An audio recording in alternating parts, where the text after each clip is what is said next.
John Fitzgerald Kennedy, do solemnly swear I, John Fitzgerald Kennedy, do solemnly swear that you will faithfully execute the office of President of the United States that I will faithfully execute the office of President of the United States and will, to the best of your ability, and will, to the best of my ability, preserve, protect, and defend the Constitution of the United States. preserve, protect, and defend the Constitution of the United States. So help you God. So help me God. Many political observers attributed the victory of John Kennedy over Richard M. Nixon to his dynamic campaign speeches. The president's campaign was seen by millions of people in person and on television, and few will ever forget the driving determination with which he sought his goal of the presidency. No one can say which of his campaign speeches might have been the determining factor in achieving his victory. Listen to the sound of John Kennedy in the 1960 campaign. My honorary chairmanship, the honorary chairmanship of this campaign all over the state of Wisconsin 6 months ago.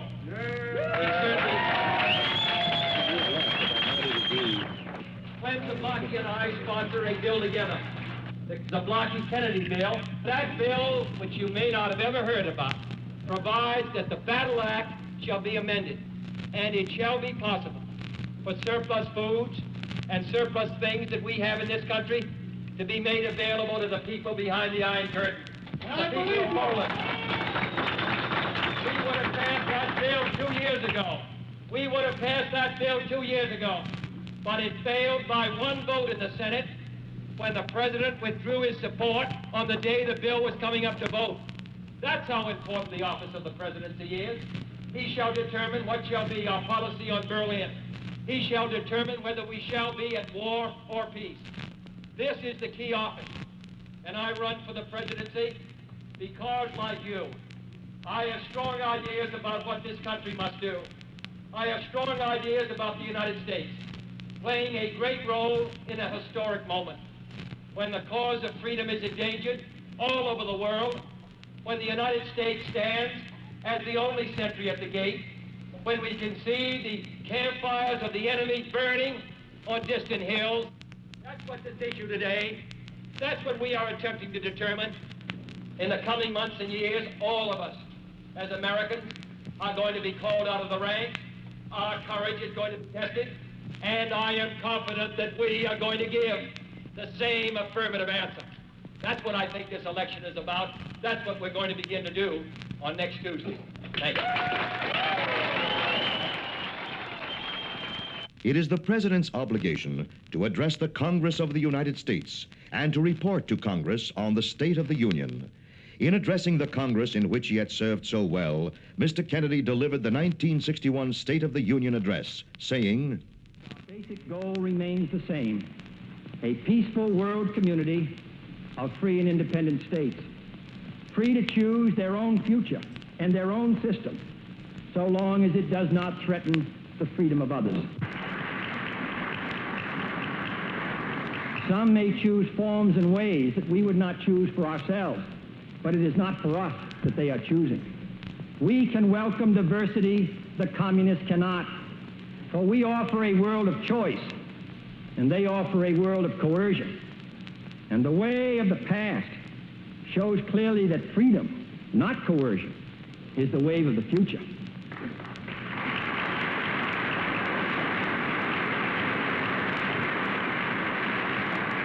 At times, our goal has been obscured by crisis or endangered by conflict, but it draws sustenance from 5 basic sources of strength: the moral and physical strength of the United States, the united strength of the Atlantic community, the regional strength of our hemispheric relations, the creative strength of our efforts in the new and developing nations, and the peacekeeping strength of the United Nations. Arms alone are not enough to keep the peace. It must be kept by men. Our instrument and our hope is the United Nations, and I see little merit in the impatience of those who would abandon this imperfect world instrument because they dislike our imperfect world. For the troubles of a world organization merely reflect the troubles of the world itself. And if the organization is weakened, these troubles can only increase. We may not always agree with every detailed action taken by every officer of the United Nations, or with every voting majority, but as an institution, it should have in the future, as it has had in the past since its inception, no stronger or more faithful member than the United States of America. Although his living voice was stilled, nothing so vividly recalls the memory of President Kennedy as the sound of his own voice, sometimes witty, sometimes grave, always earnest, and always characterized by the word vigor, one of the president's favorite words. His voice will be remembered by you and by the generations to come. His words are spoken with youth and determination, and their import and memory will not pass. We stand today on the edge of a new frontier, the frontier of the 1960s, the frontier of unknown opportunities and perils, the frontier of unfilled hopes and unfilled threats. Woodrow Wilson's New Freedom promised our nation a new political and economic framework. Franklin Roosevelt's New Deal promised security and succor to those in need. But the new frontier of which I speak is not a set of promises. It is a set of challenges. It sums up not what I intend to offer to the American people, but what I intend to ask of them.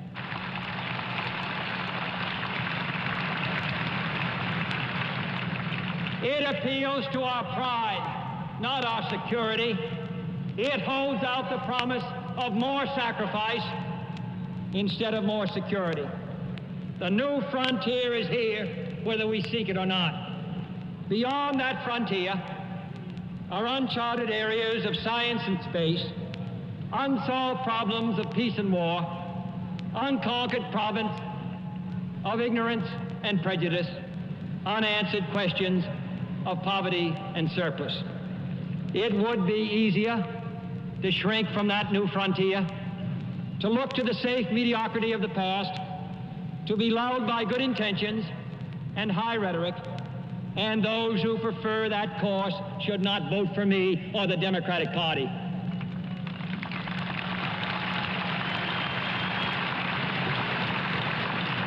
But I believe that the times require imagination and courage and perseverance.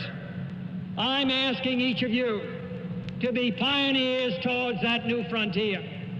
My call is to the young in heart, regardless of age, to the stout in spirit, regardless of party, to all who respond to the scriptural call, be strong and of good courage, be not afraid, neither be dismayed. For courage, not complacency, is our need today. Leadership, not salesmanship. And the only valid test of leadership is the ability to lead and lead vigorously. Perhaps no man since Lincoln has done more for the cause of equal rights in the United States than John Fitzgerald Kennedy, whose vigorous and unflinching stand on civil rights may serve generations yet to be born. This is not a sectional issue.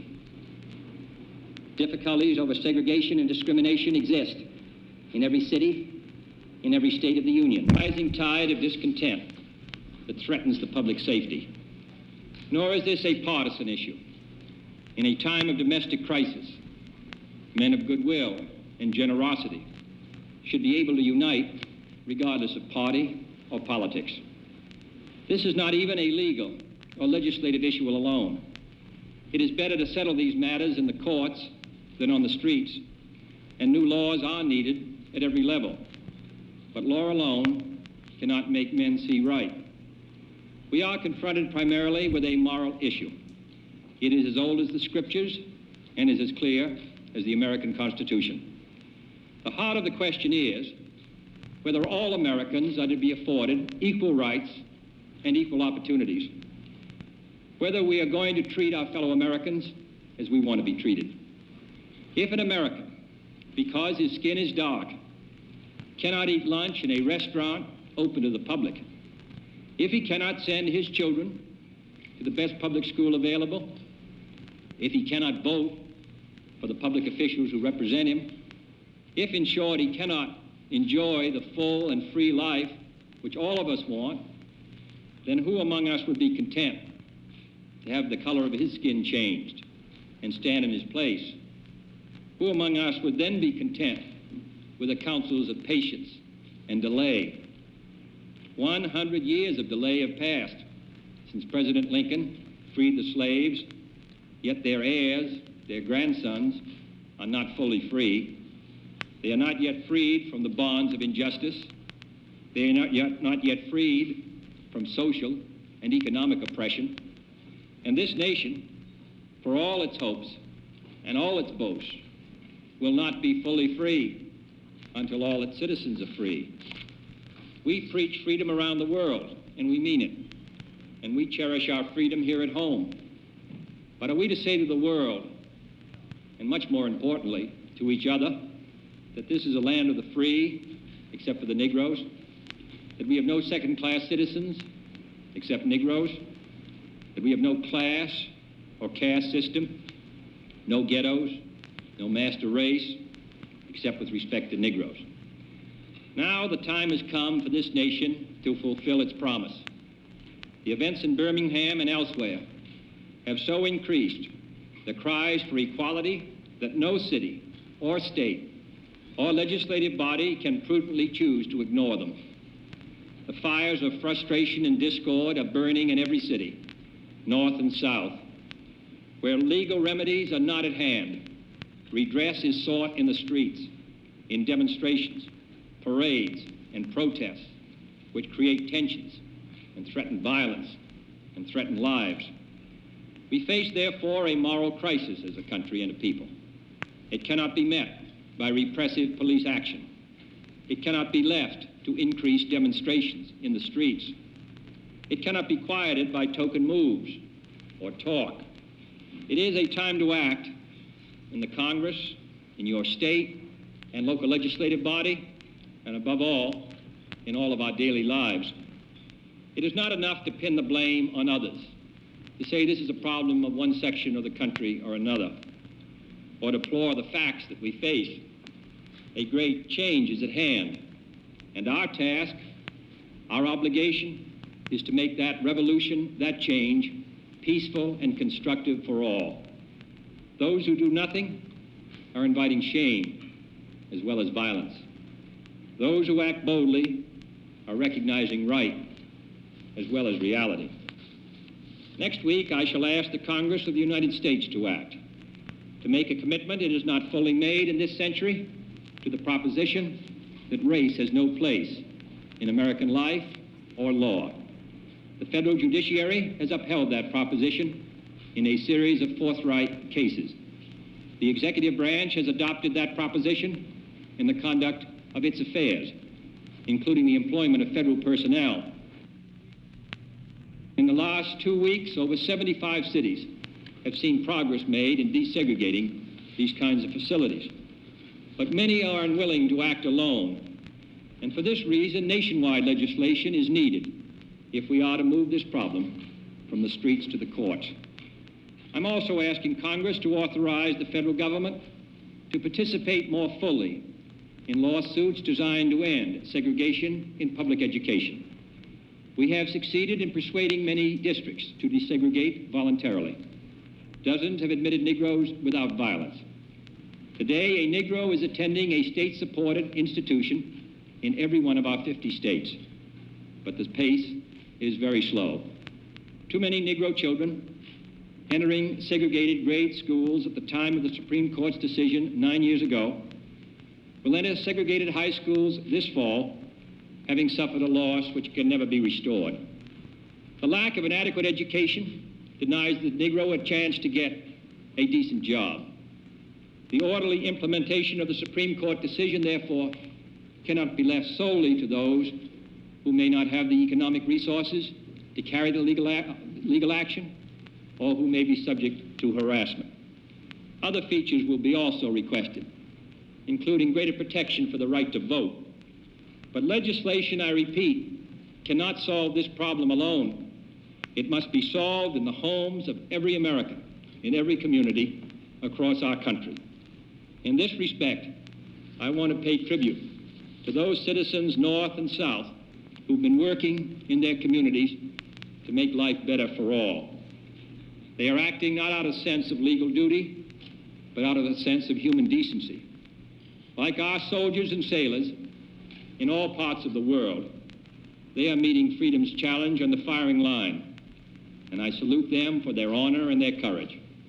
My fellow Americans, this is a problem which faces us all, in every city of the North as well as the South.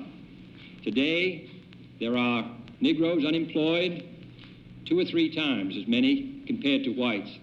Inadequate education, moving into the large cities, unable to find work, young people particularly out of work, without hope, denied equal rights, denied the opportunity to eat at a restaurant or a lunch counter or go to a movie theater, denied the right to a decent education, denied almost today the right to attend a state university even though qualified. It seems to me that these are matters which concern us all, not merely presidents or congressmen or governors, but every citizen of the United States.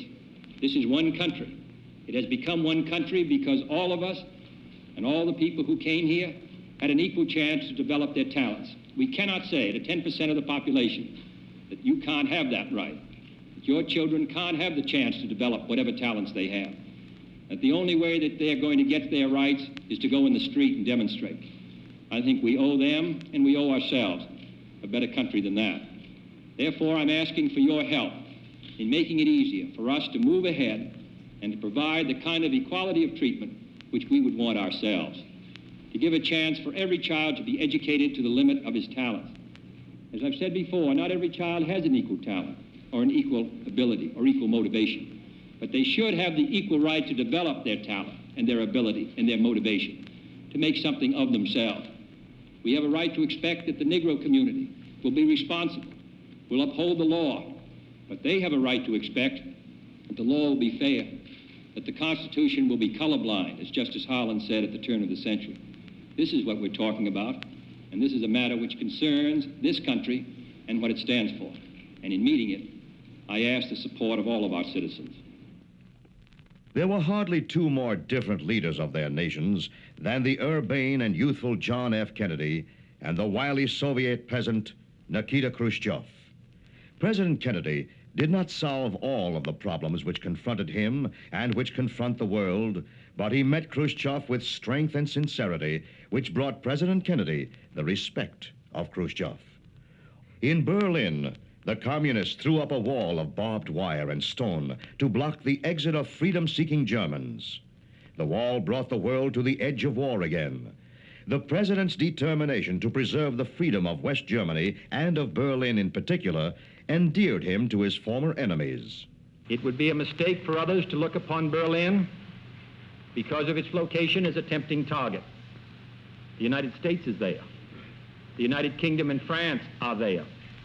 The pledge of NATO is there. And the people of Berlin are there. It is as secure in that sense as the rest of us, for we cannot separate its safety from our own.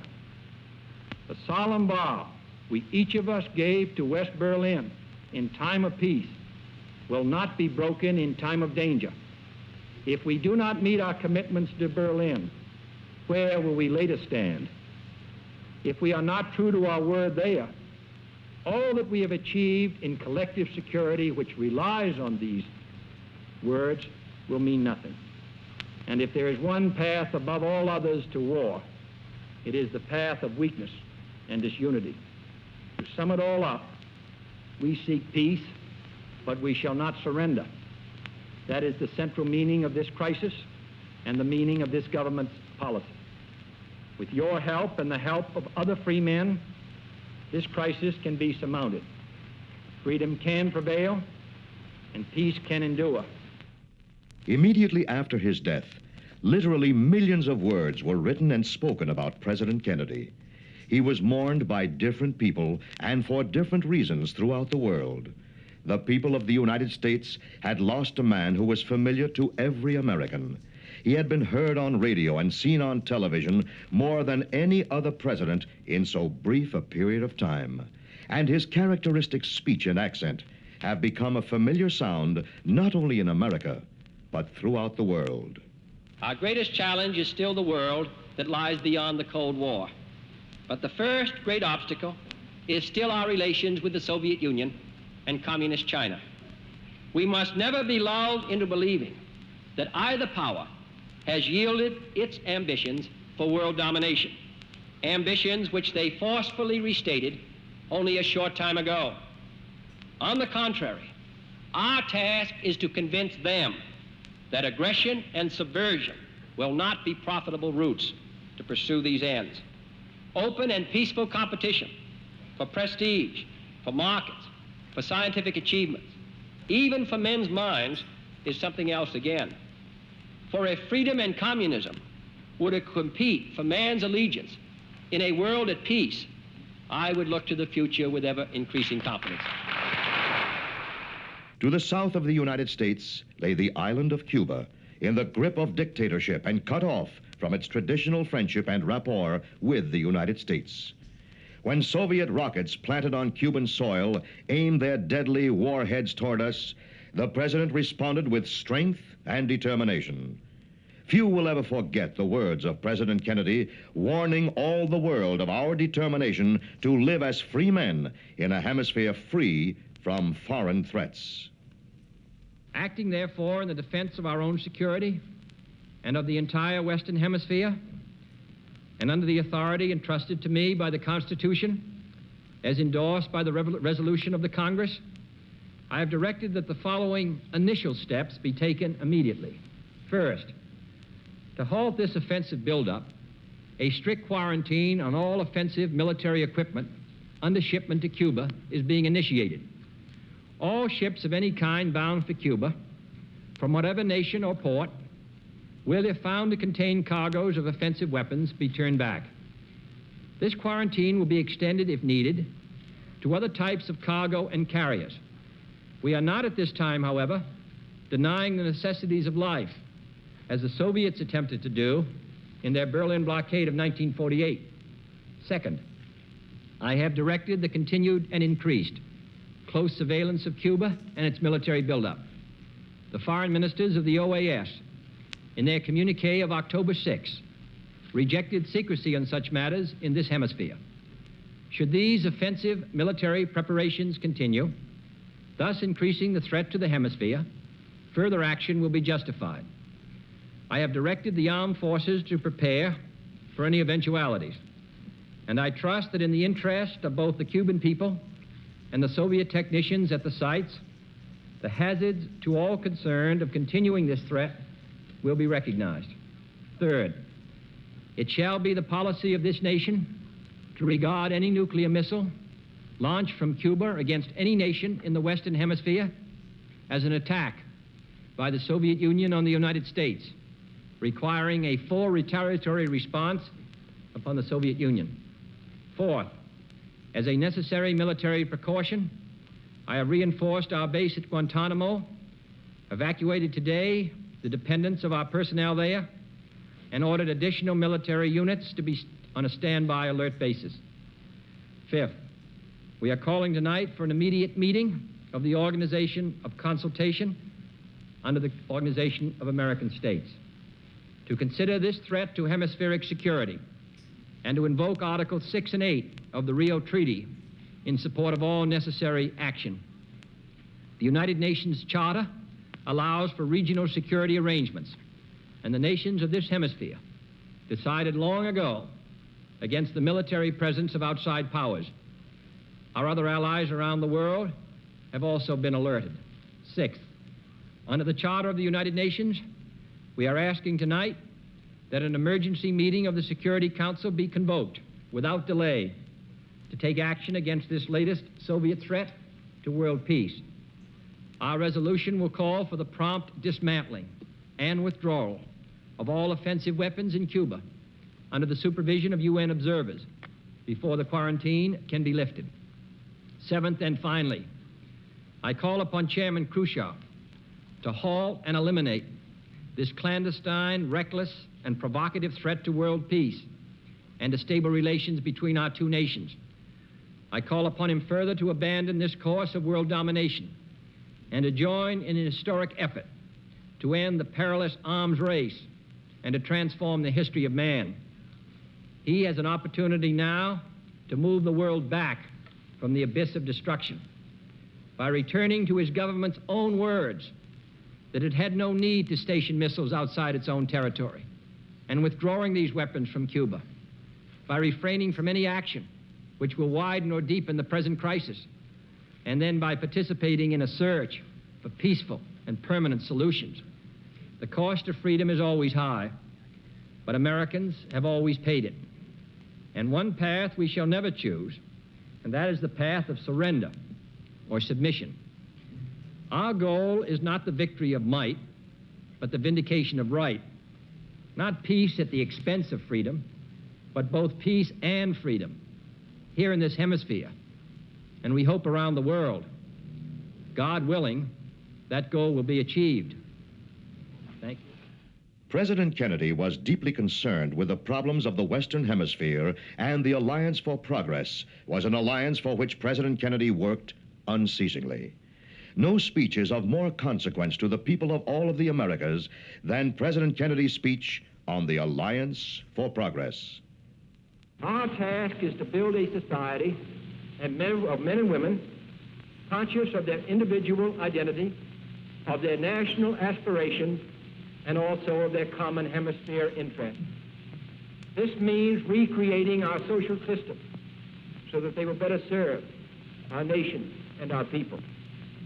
It means social legislation for workers and agrarian legislation for those who labor on the land. It means abolishing illiteracy. It means schools for children and adults as well. And it means strengthened institutes of higher education, technical as well as humane. It means doctors and hospitals for the sick. It means roads linking the interior frontiers with the markets and the ports of the coast. It means the spread of industry and the steady increase of both industrial and agricultural production.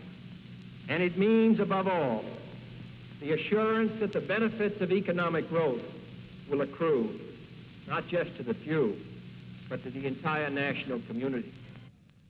At a time when the great powers of the world sent troops and planes and guns and money to foreign nations, when a supply of weapons was a token of peaceful friendship, President Kennedy added a new ingredient: the young men and women of the Peace Corps, who dedicated themselves, as the President did, to the tasks of peace rather than war, and to the use of the tools of peace instead of weapons of destruction.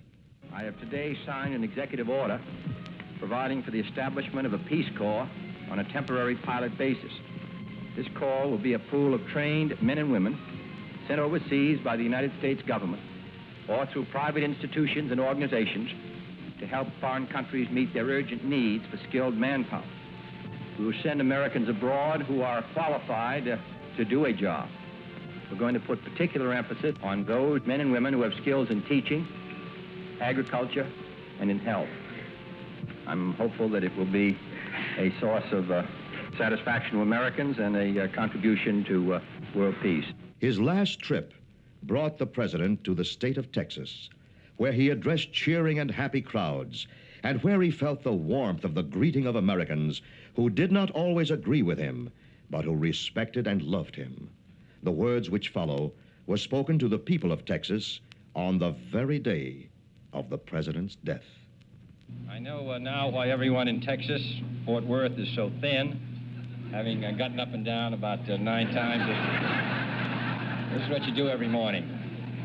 Mr. Buck, Mr. Vice President, Governor Conley, Senator Yarborough, Jim Wright, members of the congressional delegation, Mr. Speaker, Mr. Attorney General, ladies and gentlemen.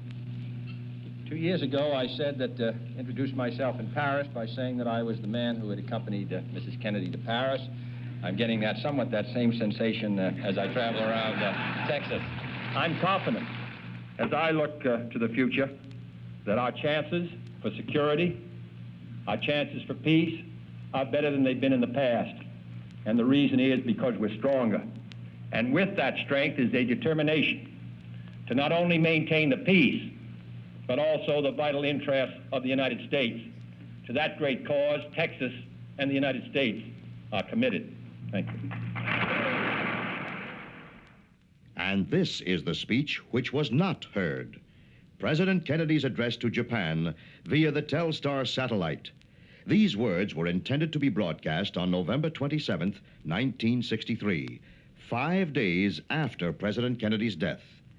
The speech reflects the hopes of the president for the future, a future denied to John Fitzgerald Kennedy, but a future which lies before us all. Part of that future has already been shaped by the young man who spoke these words to the stars. Ladies and gentlemen, it gives me a good deal of pleasure through this first television transmission, the orbiting satellite relay, to extend a very warm greeting to the people of Japan, that we're able to speak simultaneously across the Pacific, which has appeared to many as a barrier rather than as a bridge, indicates how shrinking our world is and how important it is that we establish the most intimate relations between Japan and the United States, between Japan and the United States and other countries of the world. We've been attempting in recent months and recent years to make those ties more intimate. We met last May in Japan to discuss how our scientific communities could work more closely together. We met here in Washington with some of your leading scholars to discuss how we could have a greater understanding of our cultural traditions, there in Japan, here in the United States. And now at this time, they're meeting in Japan to taking part on the economic study of trade and economic progress, a group of cabinet officers from the United States who are returning a visit of your cabinet officers who came here to the White House a year ago. In all these ways, we are working to strengthen the ties of friendship between Japan and the United States, ties of understanding. And I hope this quick communication by satellite many thousands of miles away from us all will be a means of making our people live more closely together, bringing peace to them. To the people of Japan, I send the best wishes of the people of the United States for happiness, for prosperity, and for peace. Thank you. If one speech is destined to be remembered, and if one speech can best recall the memory of John Fitzgerald Kennedy, it will surely be his inaugural address, delivered on January 20th, 1961. Who in future generations will not remember and re-echo the words, "Ask not what your country can do for you. Ask what you can do for your country." For his country, John Fitzgerald Kennedy gave his last full measure of devotion. We observe today not a victory of party, but a celebration of freedom, symbolizing an end as well as a beginning, signifying renewal as well as change. For I have sworn before you and Almighty God the same solemn oath our forebears prescribed nearly a century and 3/4 ago. The world is very different now, for man holds in his mortal hands the power to abolish all forms of human poverty and all forms of human life. And yet the same revolutionary beliefs for which our forebears fought are still at issue around the globe. The belief that the rights of man come not from the generosity of the state, but from the hand of God. We dare not forget today that we are the heirs of that first revolution. Let the word go forth from this time and place to friend and foe alike that the torch has been passed to a new generation of Americans born in this century, tempered by war, disciplined by a hard and bitter peace, proud of our ancient heritage, and unwilling to witness or permit the slow undoing of those human rights to which this nation has always been committed and to which we are committed today at home and around the world.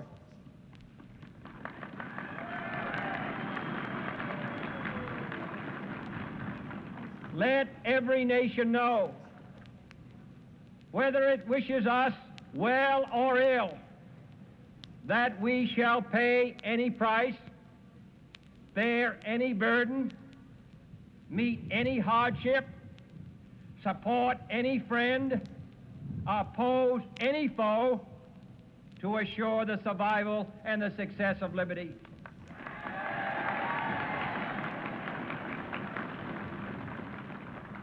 This much we pledge and more. To those old allies whose cultural and spiritual origins we share, we pledge the loyalty of faithful friends. United, there is little we cannot do in a host of cooperative ventures. Divided, there is little we can do, for we dare not meet a powerful challenge at odds and split asunder. To those new states whom we welcome to the ranks of the free, we pledge our word that one form of colonial control shall not have passed away merely to be replaced by a far more iron tyranny. We shall not always expect to find them supporting our view, but we shall always hope to find them strongly supporting their own freedom, and to remember that in the past, those who foolishly sought power by riding the back of the tiger ended up inside.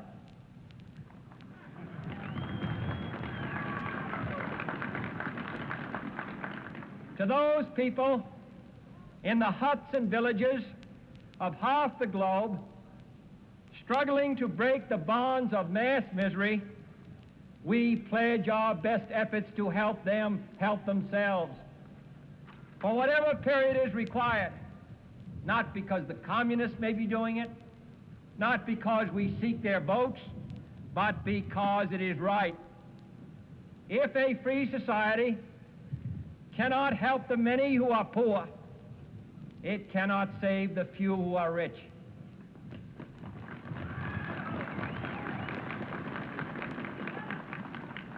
To our sister republics south of our border, we offer a special pledge to convert our good words into good deeds, in a new alliance for progress, to assist free men and free governments in casting off the chains of poverty. But this peaceful revolution of hope cannot become the prey of hostile powers. Let all our neighbors know that we shall join with them to oppose aggression or subversion anywhere in the Americas. And let every other power know that this hemisphere intends to remain the master of its own house.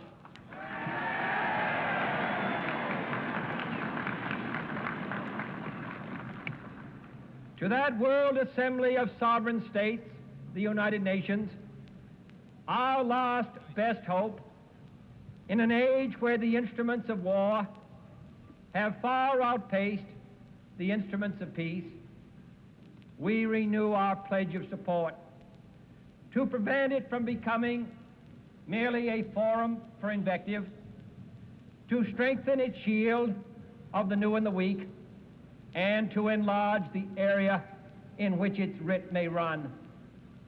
Finally, to those nations who would make themselves our adversary, we offer not a pledge, but a request that both sides begin anew the quest for peace.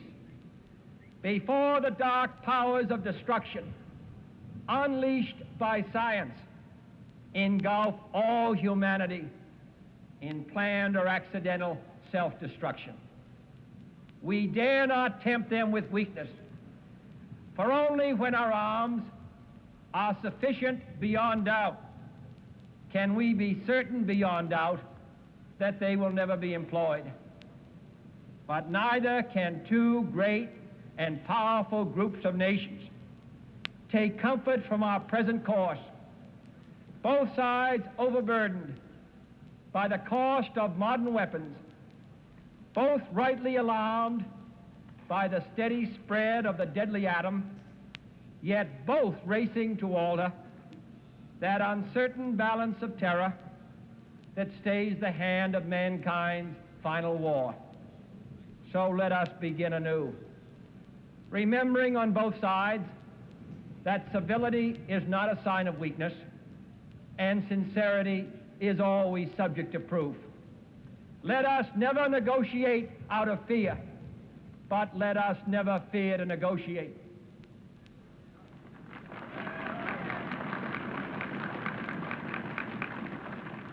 Let both sides explore what problems unite us, instead of belaboring those problems which divide us.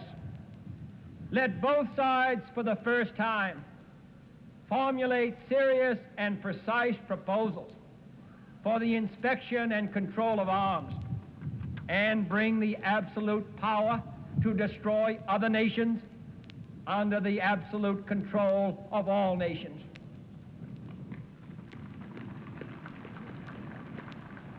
Let both sides seek to invoke the wonders of science instead of its terrors. Together, let us explore the stars, conquer the deserts, eradicate disease, tap the ocean depth, and encourage the arts and commerce. Let both sides unite to heed in all corners of the earth the command of Isaiah to undo the heavy burdens and let the oppressed go free. And if a beachhead of cooperation may push back the jungle of suspicion, let both sides join in creating a new endeavor, not a new balance of power, but a new world of law, where the strong are just and the weak secure and the peace preserved.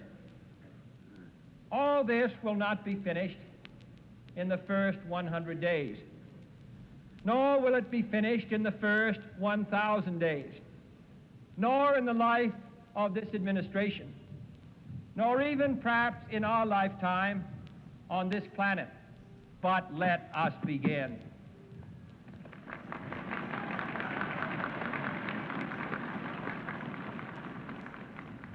In your hands, my fellow citizens, more than mine, will rest the final success or failure of our course. Since this country was founded, each generation of Americans has been summoned to give testimony to its national loyalty. The graves of young Americans who answered the call to service surround the globe.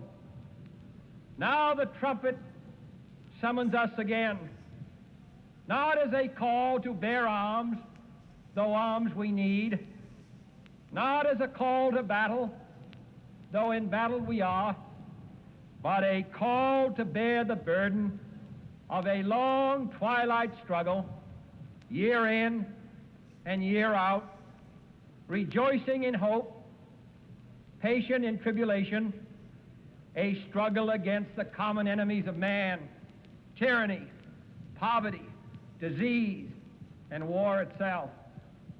Can we forge against these enemies a grand and global alliance, north and south, east and west, that can assure a more fruitful life for all mankind? Will you join in that historic effort?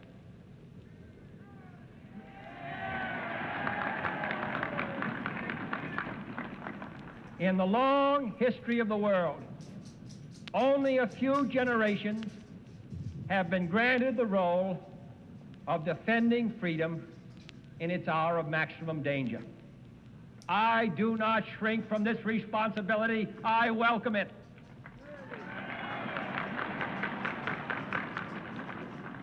I do not believe that any of us would exchange places with any other people or any other generation.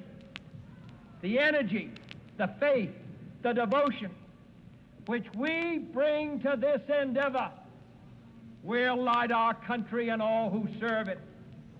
And the glow from that fire can truly light the world.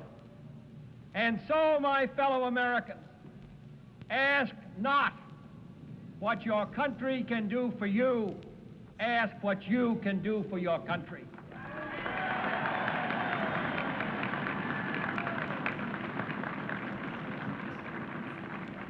My fellow citizens of the world, ask not what America will do for you, but what together we can do for the freedom of man.